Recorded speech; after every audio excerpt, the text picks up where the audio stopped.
And I'd be worried that you're going to open up models such as that to other players to transmog when it's really something that people who worked really hard at level 60 to acquire can hold that as bragging rights over the players who maybe didn't. Yeah, situations like that are really tough because, as you said, some players went to the effort and want to make sure they, get recognition of the fact that they did it when it was hard. But then there are other, I mean, surely no one got rid of their benediction, but there are definitely cases along the way where people had no idea we were doing transmogrification. 2 years ago, I wouldn't have said we would ever do it. And so we want to make sure that people who got rid of stuff as they thought they're supposed to aren't overly penalized either. So just off the top of my head, one way we've solved that problem in the past is by offering the model with a different texture or something so that you can tell the difference between the benediction that, was from when it was hard or the new one. We did something similar with the Zulaban bear mount. All right, thank you.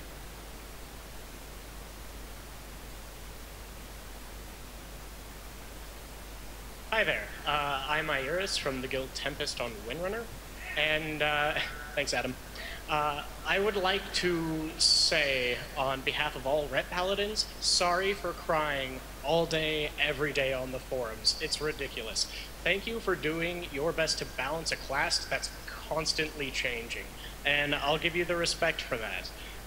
If you can deliver the RNG changes that you promised to make us more regular in our DPS so that we don't have a 5K... They're taking it down to 4 million. They still have Balerock in control. Only about 2% remaining. It looks like they are going to get this kill, and we are going to see Blood Legion take the lead. Thanks, Adam. I would like to say, on behalf of all Ret Paladins, sorry for crying all day, every day on the forums. It's ridiculous.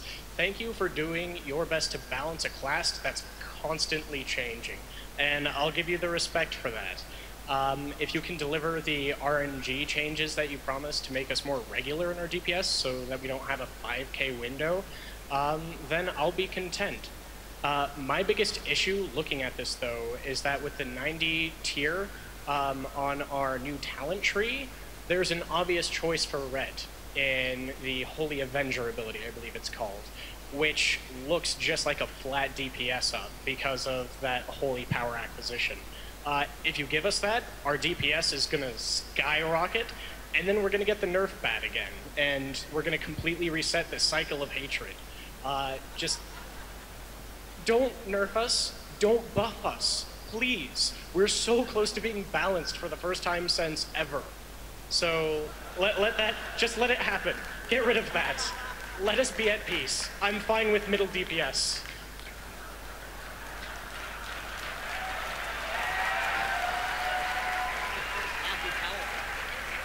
I'm not sure that was a question, but it was very moving, so thank you.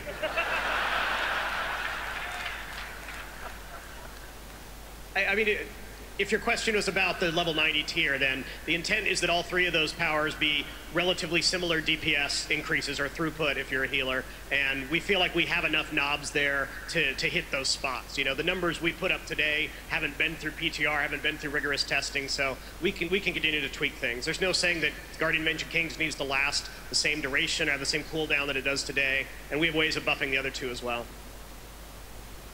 Thank you.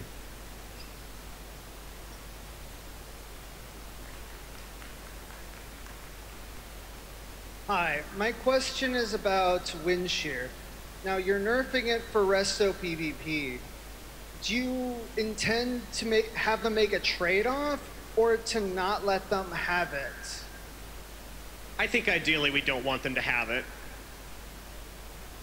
Okay, in that case, why don't you just hardwire it into the spec masteries so then enhancement and elemental don't have any effect? I mean, that would have been another way to go. It's tricky when we make changes like this, and this is a fairly big change, to not feel to players like we're redesigning everything. And when their talents change is one level of change, when their passives change, when core mechanics change. This one, by tweaking the talents, we thought was a pretty easy change that players would kind of get, and yet still leave them the option if they really feel like they're dependent on wind shear, they can still get it today. In 5.0, that may be a good opportunity to just take it away from them, and I don't know if we've made that decision yet. Thank you. Okay. Thank you. Thank you. Thank you.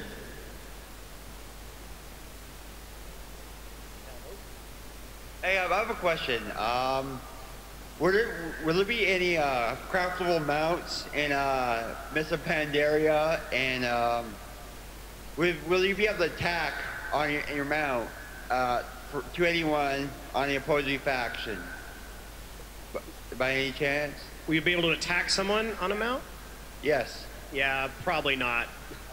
And what about craftable mounts? Yeah, we've talked about a craftable mount. John would probably kill me if I said anything more right now, but we have a pretty exciting idea. Can you divulge? Come on. Maybe jewel crafting? Really? Really? I said maybe. Maybe? Okay. Maybe herbalism? For the horde!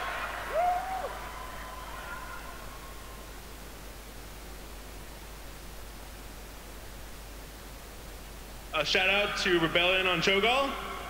My first question, though, only question, is an age-old question. Green fire for warlocks, is that possibility in Mist of Pandaria? Yeah, it's definitely a possibility. Let me explain. Technically, we came up with the design for the minor glyphs, and one of the very first things we wanted to do is change spell effects, which we thought would be really cool. You know, I think we even talked about, oh, the blue fireball or green things like that. And technically, it's just very hard for us to do that right now. We basically have to make an entire copy of the spell, which I know is a lame excuse because it doesn't directly affect you guys, but it is something we just have to solve first before we can let players customize their spells to that level, which I think would be really cool.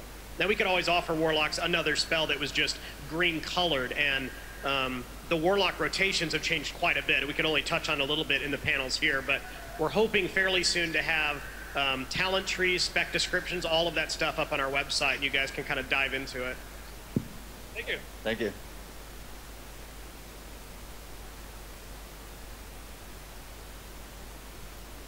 Hi, I had two quick questions. First off, I know you guys really don't like warriors, so I'm just wondering, Heroic Leap, can we fix it? And I guess you could ask my second question now. It's kind of a lore question. It's from my girlfriend. There really hasn't been a large representation of lesbian, gay, bisexual, and transgender characters in the World of Warcraft lore. Are there any chances to change that in the future?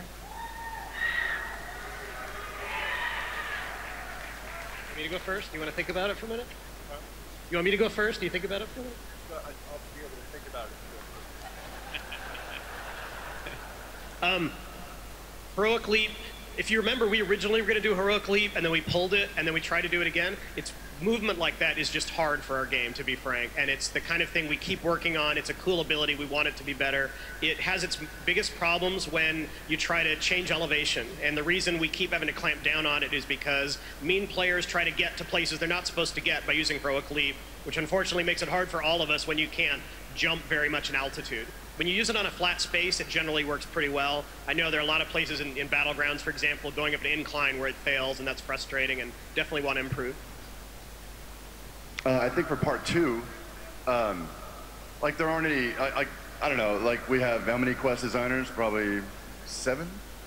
So I mean, there's a lot of people that plug away on story for this thing, and certainly also like our C-Dev department's always chasing fiction and hooking characters and stuff like that, and we totally appreciate every component of our audience and want the game to kind of sing to everybody. So off the top of my head, I don't know if we're currently developing, you know, gay or lesbian characters, but it's certainly a possibility. You know, as long as the story is compelling, you know, I think everything's gravy. As long as it's just a really good character, well-rendered character that you know people really respond to. So I think it's totally an open possibility.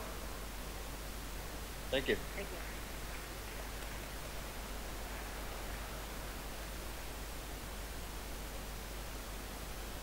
Hi, my question is in regards to the benefits and negatives of 10 and 25-man raids. It seems that in a 10-man model, there are huge negatives with class representation, wasted loot, like you can get all male for an entire run, and I was wondering if there's a possibility of maybe moving the 10-man model to a 15-man model to have more representation, more balance on the developer side for raid mechanics.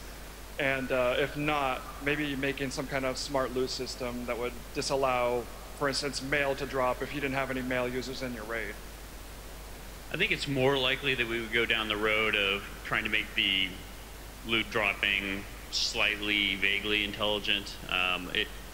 Going up to a 15-man raid, while it's actually something that we've discussed on occasion, is very difficult for players, right? Because if you got your 10-man guild out there and you've got your steady core group of raiders, it's really hard to say, oh, by the way, you're going to have to recruit another 5 to keep doing the same kind of thing you've been doing before. Especially if it's for the reasons of, that way you're more likely to have somebody that wants the mail. That's sort of a hard thing for people to swallow. Thank you. Thank you.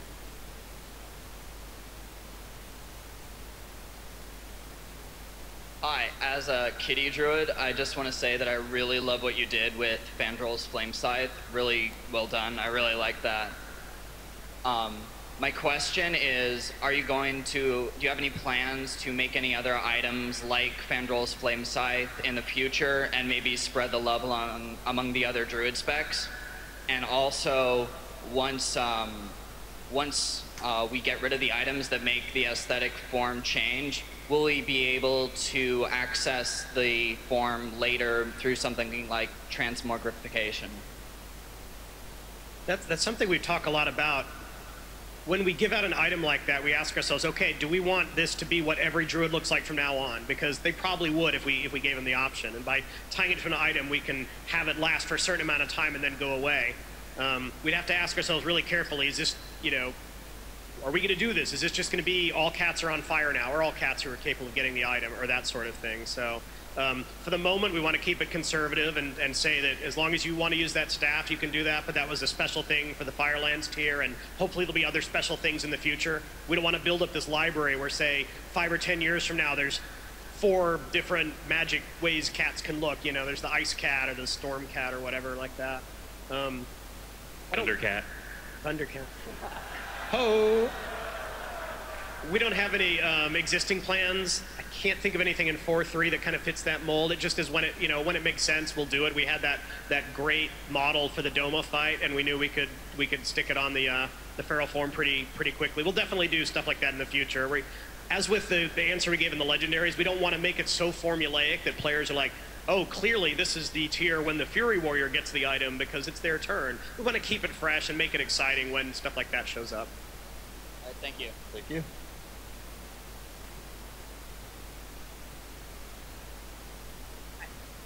Hi, I just wanted to shout out to my guild patronus, Di Fortuna from Shadow Council.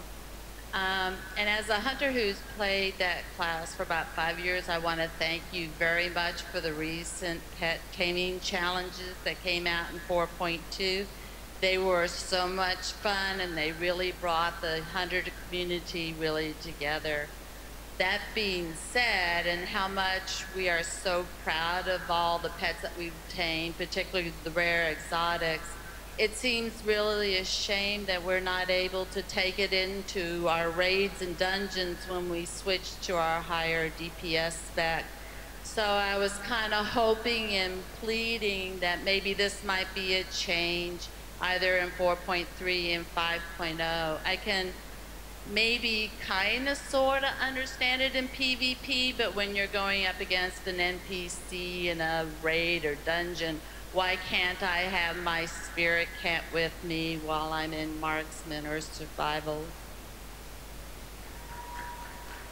You hit on a couple of different issues there. I don't know if you heard yesterday, but we talked about we would let hunters choose any pet, could be ferocity, tenacity, or cunning. So that'll help part of the problem. You can have your traditional, you can have your turtle out there doing DPS if you want to.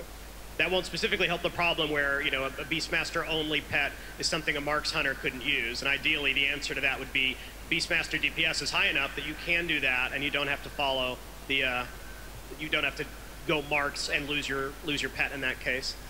It is interesting in a lot of these cases that BM DPS is really pretty good, and it's a self-fulfilling prophecy because players go and look at the parses and they see a lot of low BM parses and a lot of high Marks parses because the best players out there pick marksmen, and a lot of the BM parses you see are by players who are messing around or don't know any better, and so it skews the data really badly. But when you actually sit down and try to do the highest possible DPS you can do as BM, it's really not that bad. And for a lot of players, their individual skill will have a bigger effect on the damage they're doing than what spec